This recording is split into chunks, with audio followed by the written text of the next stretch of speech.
Welcome to International Conference on Trends in Technology, Business, Education and Social Research 2021. I am Ruziah binti Abdul Latif and my co-researchers is Syafiqah Jalil. We are from UITM Johor. Today, we would like to present our study entitled Determinants of Dividend Payout Ratio, an empirical study of healthcare sector in Malaysia. The dividends and dividend policy of a company are important factors that many investors consider when deciding what stocks they want to invest in. The objectives of dividend policy are twofold. First, since dividend is considered as a current income, it can help investors earn a high return on their investment. Dividend policy sends signals to current investors and attract new investors as well. A sound dividend policy tells an investor what they can expect by investing in a company's stock. Secondly, in the viewpoint of the company, a dividend payment policy is a reflection of its financial performance. Every time a dividend is declared, it shows management's confidence in the prospects for the business. A dividend policy is the policy a company uses to structure its dividend payout to shareholders. The dividend payout ratio is the ratio of the total amount of dividends paid out to the shareholders relative to the net income of the company. There are many contradictory theories of dividends which can be identified from the literature. Some argue that increasing dividend payments increases a firm's value. Another view claims that high dividend payouts reduces firm's value, and some scholars assert that dividends should be irrelevant. Among the top theories of dividend policy, we have Modigliani-Miller's dividend irrelevancy theory, we have bird in the hand theory, and we also have tax preference theory. Therefore, this study provides useful empirical references to existing dividend policy literature in Malaysia and provides additional evidence internationally regarding payout policies. On dividend policy has produced a large body of theoretical and empirical research, especially following the publication of the dividend irrelevance hypothesis of Modigliani and Miller in 1961. Therefore, some academics called the company's dividend payout policy an unsolved puzzle. Despite the fact that an extensive amount of research regarding dividends has been conducted, there is no uniform answer to the question of what are the determinants of the company's dividend payout ratios. Many studies have argued that dividends have an impact on the company's value. Therefore, it is important for the company's stakeholders and prospective investors to acknowledge the factors that affect the dividend payout ratio.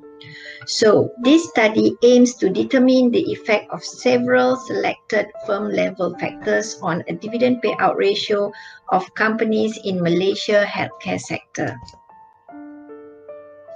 The purpose of the study is to investigate the relationship between the dividend payout ratio and selected firm-level factors. The study will focus on companies under healthcare sector listed on Bursa Malaysia. The research question is, what is the relationship between the dividend payout ratio and selected firm-level factors of companies in Malaysia healthcare sector? Hypotheses that have been developed are as follows. Hypothesis 1, there is a significant relationship between current ratio and dividend payout ratio.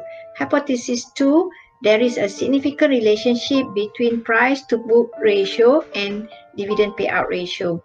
Hypothesis 3, there is a significant relationship between return on equity and dividend payout ratio. Hypothesis 4, there is a significant relationship between debt to equity ratio and dividend payout ratio. Hypothesis 5, there is a significant relationship between size and dividend payout ratio. I will discuss some previous studies regarding this topic.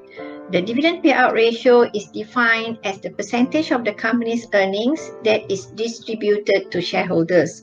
According to Fitri et al. 2016, although companies ought to finance capital structure changes and increase growth, companies also have an obligation to boost shareholders' welfare with the distribution of dividends to the shareholders. Many previous studies have used dividend payout ratio to measure dividend as a dependent variable in dividend policy study. See, for example, a few that I have listed on the slides. The determination of dividend payout is influenced by the liquidity position of the firm, but the extent to which liquidity affects the dividend payout still remains a puzzle. This study used current ratio as the company's liquidity measure. Current ratio measures the ability of companies to pay short-term obligations which due within 1 year. Several studies found that current ratio has a significant influence on determining dividend payout ratio. However, there were also some findings that argue current ratio is insignificant. The impact of investment opportunity on dividend policy, in fact, still has contradictory results. This study used price-to-book ratio as the proxy for investment opportunity. Price-to-book value ratio compares a company's market value to its book value. Profits are needed if a company wants to pay dividends for its shareholders, so that company that can pay dividends is assumed as profitable company. This study used ROE or return on equity as a measure of profitability. Return on equity signifies how good the company is in generating returns on the investment it received from its shareholders. ICTTBESR 2015, Alifsah and Kunyati 2018 reported that ROE is one of the factors in determining DPR. However, Young and Mustafa 2016, Hellstrom and Ina Gambif 2012, Fauzi and Rukmini 2018 suggest that ROE has failed to show significant influence on determining DPR. Companies use leverage to finance their assets. Instead of issuing stock to raise capital, companies can use debt to invest in business operations in an attempt to increase shareholder value. The empirical evidence regarding the relationship of leverage with dividend payout ratio is mixed. The previous literature assumed that there is a relationship between the company's size and its dividend policy, where larger companies pay higher dividends compared to smaller sized companies. Several studies found that size has a significant influence on determining DPR. However, there were also some findings that argue size is an insignificant factor to determine dividend payout ratio. This figure shows the proposed conceptual framework for this study, which consists of 1 dependent variable and 5 independent variables. This study included 7 out of 13 listed companies from Bursa Malaysia healthcare sector due to data availability. All data were taken from the company's financial reports for a period of 10 years from 2010 until 2019. The collected data were then analyzed using eView statistics. Descriptive analysis, correlation analysis, and also multiple linear regression analysis were performed to find the relationship between the selected firm level factors and dividend payout ratio. Table 1 displays the descriptive statistics from a panel data of 7 healthcare companies listed on Bursa Malaysia. The relationship between variables were tested by using Pearson product moment correlation. Table 2 shows the result of Pearson's correlation matrix.